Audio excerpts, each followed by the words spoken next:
Hey students, welcome back to Social Studies. Today let's see, what day is it today? It is Wednesday, April 1st. To kind of get back into the swing of things with Social Studies, I thought I would give you a just sort of, I guess it would be a 26 question test, just to kind of see how much you remember from the year. I'm looking for, it would be 10 short answer, and then on the last 5 questions, I'm looking for about 4 to 5 sentences each. This will take a little while, and let's see, there's one other thing real quick. April Fools. Sorry, it's the first time in a while that I haven't been at school on April Fool's Day, so I had to get one April Fool's joke in there. No. This is going to be a much more laid-back class as we kind of get back into the swing of things. We're going to resume our work on the Quien soy project that we were working on, where we were started by exploring multiple points of view and multiple perspectives. And we started this with Three Little Pigs. We looked at this in news media through an article that we read from the New York Times. And we also explored how, when we looked at Spanish colonization and what the history of how the Spanish conquered and colonized what was called then the New World, how a lot of the history that we studied came only from the perspective of the Spanish, specifically the Spanish generals. And one thing that the Spanish generals did to justify their colonization and some of really some pretty terrible things that they did when colonizing what was called the New World, how they focused specifically on the human sacrifices that were conducted by the Aztecs. But as we've talked about, that did not tell the full story of the Aztecs, the Aztec civilization. As we now know, the Aztecs were an incredibly advanced civilization in many ways. The Aztecs, their farming techniques, the chinampas that they used, they were able to provide food and feed incredible cities of incredible size. These farming techniques are now being researched today and to try to figure out how we can more effectively deliver food and feed an increasingly growing population through the planet. Some projections have us believe that we'll have 9 billion people in the world by 2050.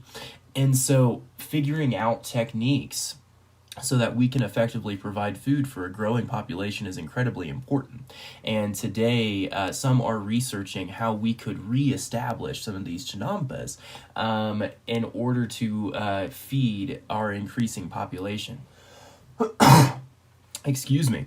So, with that said, we're going to continue exploring multiple perspectives today, and we're going to start by exploring the checklist that is uploaded on Google Classroom, and it should be your guide for the work that you do in social studies this week. So, jumping to this guide. So students, you will be able, if you go to Google Classroom, in Google Classroom, you're going to have an assignment that should say Social Studies Week 1 Checklist. When you click on that assignment, you'll have a link to a Google Doc that's right here. And here it is, 6th grade Social Studies Checklist for April 1st through April 3rd. So first, looking at some of the work, if you weren't able to get checkpoint 1 or checkpoint 2 done, I've listed the work that you'll need to do for both of those checkpoints up here.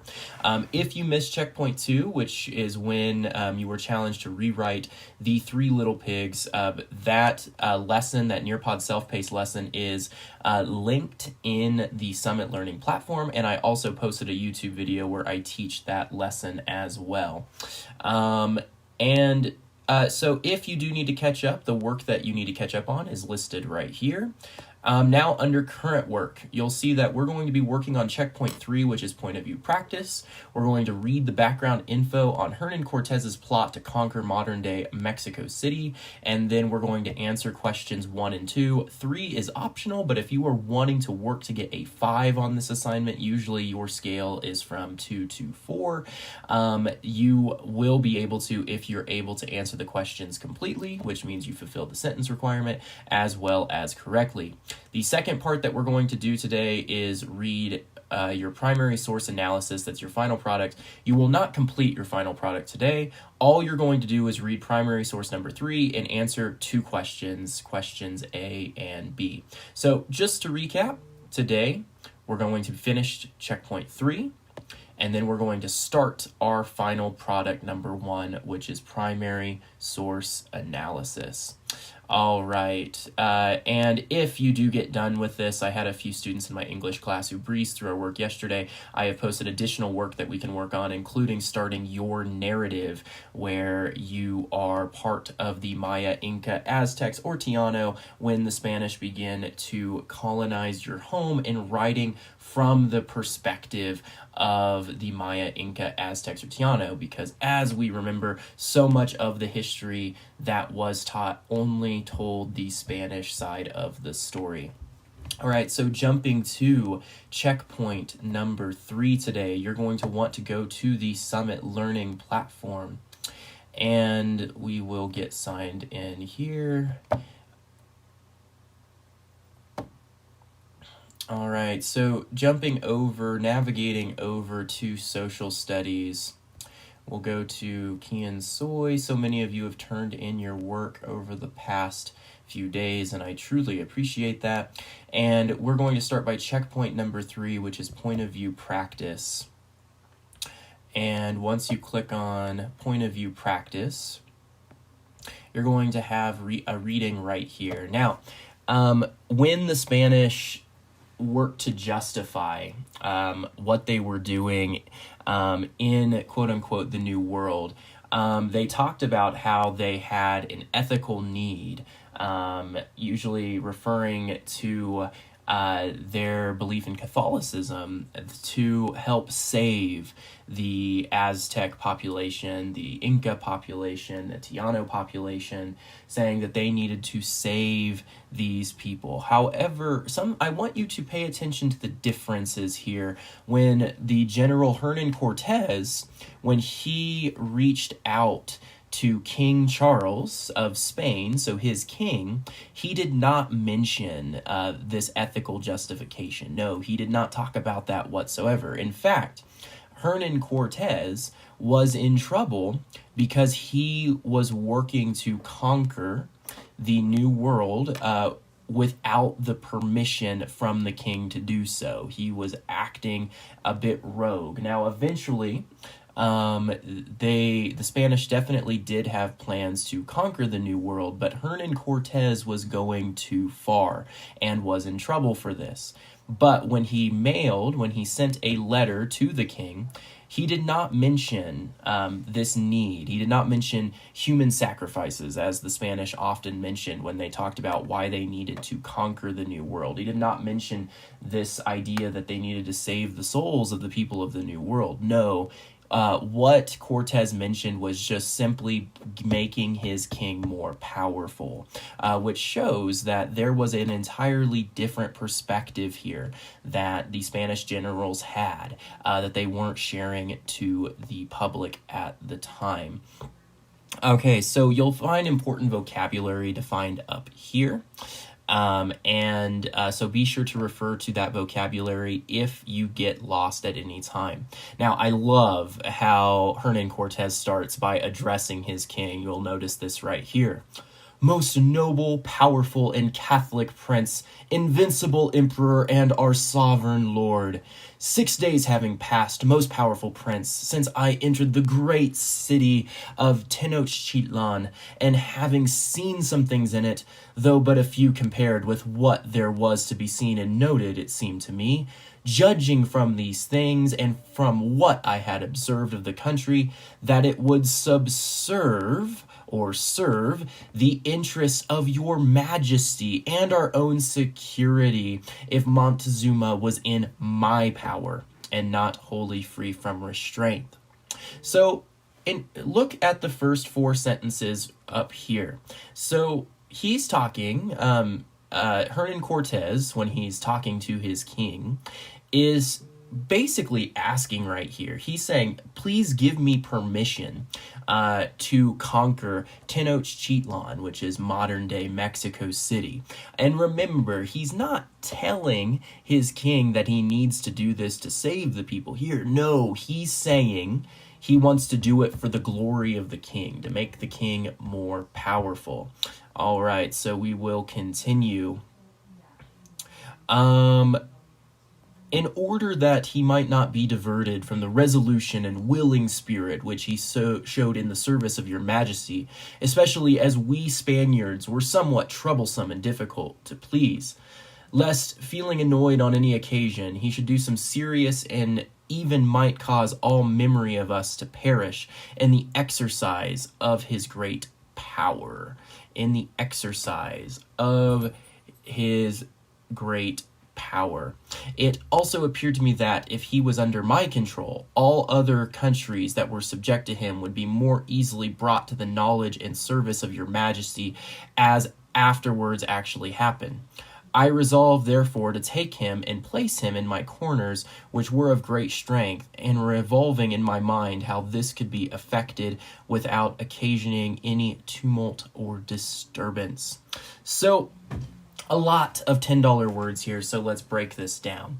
When Hernan Cortez is talking about he, when he says the word he is talking about the city of Tenochtitlan, that he wants to take this city.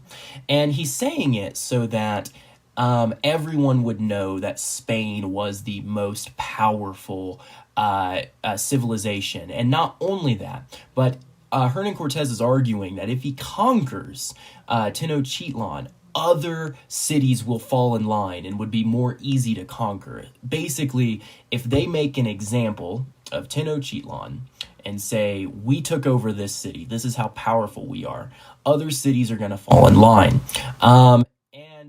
What Hernan Cortez is also saying is that this is going to make Spain much more powerful. So know that when Hernan Cortez is talking privately, he's telling a completely different story about why he wants to conquer the Aztecs. He's saying that he wants to conquer the Aztecs for the glory of Spain and to make Spain more powerful. He's not talking about this as a way to help people, as what was often portrayed not only by the Spanish at that time, but what was taught in history. Unfortunately, there were some pretty horrible things said about the Aztec populations in order to justify warring with the Aztecs and doing terrible things with the Aztecs and the other people who were living in the New World. So in your questions today, you have 2 questions. Who is the author and what is their point of view? So remember, the author is Hernan Cortez here, so I gave you that one. What is Hernan Cortez's point of view about the Aztecs and about Tenochtitlan? What does Hernan Cortez think needs to happen? You need to answer in 5 complete sentences, including 2 quotes. Number 2. Who might have a different point of view? And why do you think it might be different than the point of view of Hernan Cortez? So in 3 sentences, try to think of someone who might feel differently or have a different opinion to Hernan Cortez. Now, optional, if you're wanting to go above and beyond and get a 5 on this, there are 2 links you can click right here and explain how the different situations of the 3 authors influence what they say happened here. If you answer all 3 questions, you can get up to a 5 on this assignment, but remember, number 3 is optional. All right, so students, after checkpoint 3, once you are finished with checkpoint 3 this week, I want you moving on to primary source analysis. So in your primary source analysis, we will keep it very simple today. What I want you to do in your primary source analysis today is you are going to read primary source number 3. This is in your primary source analysis final product. and then you are going to answer questions A and B. Only after reading primary source number 3. There are 4 primary sources. I only want you reading number 3 and then scrolling down and answering questions A and B. All right, so students, just for a quick recap of our lesson today, we are jumping back into our Quien Soy project today and continuing to explore different points of view in the Spanish's colonization of the quote-unquote New World. We are going to finish checkpoint 3 today, and then you're going to start your final product number 1. If you have any questions, don't hesitate to send me messages and continue asking for clarification. If you need to review checkpoint number 1 and the timeline of the Spanish colonization of the Aztecs, there is a complete timeline listed under the resources of checkpoint 1, and I encourage you all to check that out. Students, I have been really encouraged as we have gotten class started. I will have videos. Please refer to my previous videos on this if you need to continue practicing writing from different points of view. And remember, next week, our final product here is going to be exploring different points of view from the Aztecs, Tiano, Inca, or the Aztecs, Tiano, Inca, or the oh my goodness, how am I blanking on this? Or the Maya.